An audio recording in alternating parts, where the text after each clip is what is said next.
Hello everybody. I want to talk about organizational structure. Organizational structures, easy two words, but together they cause havoc in a person's imagination. Organizational structure means structure. Structure is any kind of building that you make is a great structure. An organization is anything from Carl's Jr. to IBM. So now we have a good idea, a good picture of what an organizational structure is. It's the way that you structure an organization. Many different ways to structure an organization. Most jobs today, a high percentage of jobs today, are created by small businesses. In fact, small business is the great engine of the United States. We were created as a small business organization, a country. And in fact, the small business was the family farm. My grandfather started a family farm. My parents still farm. And so farming has been a way of life for my family, my history, and certainly this country's. In fact, over 90% of the country was employed in farming. And then we had some that had small stores, and there was a bank here and there. But largely it was the family farm, and then there was a market where you could trade your goods and services. So that's how this country started. But as we moved to the industrialization and manufacturing, people moved from the farms into the towns and worked for companies.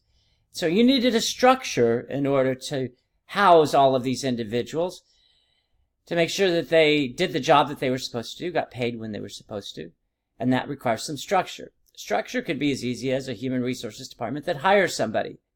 That's a structure, part of a structure. Marketing to sell the goods or services. Accounting to pay all of the bills. Sales to make sure that you can sell your goods and services. So you can see that as a company has started and continues to grow, it starts to develop a structure. What creates the structure? What are some aspects that you need within a structure? Well, first of all, your structure is determined by the resources you have. The more resources you have, the more departments and positions that you can create. So you may need more departments, you may need more employees, but if you don't have the requisite money, then you're not going to be able to fund that larger organization. So structure is dependent on the type of resources that you have. On the outsourcing opportunities, no one would have brought this up 50 years ago, but it is an issue today. If you have the ability to outsource some of your functions, it's absolutely a positive thing. Maybe not for the employee, but positive for the organization, and here's why. When you hire employees, it's often difficult to match revenues with employee costs. If you have a full-time employee, revenues may drop. You're not necessarily going to terminate your employee because you don't know when revenues are going to come back up. Therein lies the quandary. But if you outsource, you could take a break or two from outsourcing, and then when the revenues pick up and sales pick up, you can certainly go back and get that firm or another firm to outsource to. So things like accounting, even human resources, are great aspects to outsource because you can better tie your revenues with your expenses. Talent is the third aspect that you need to consider when creating a structure. The better the talent, the less employees you need. As I've mentioned, we're moving towards the superstar era, which means we're not as concerned with how many employees we have as much as how many superstars we have. Superstars rule the day. Become a superstar and you're almost guaranteed employment for the future. It's a great way to make a living today because you can get paid the most that you could ever can if you have the talent, the skills, the knowledge, and abilities that others don't have.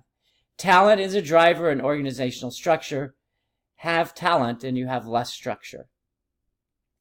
Customer needs is important. If customers require more needs, then you're going to have a large organization. Cars come to mind.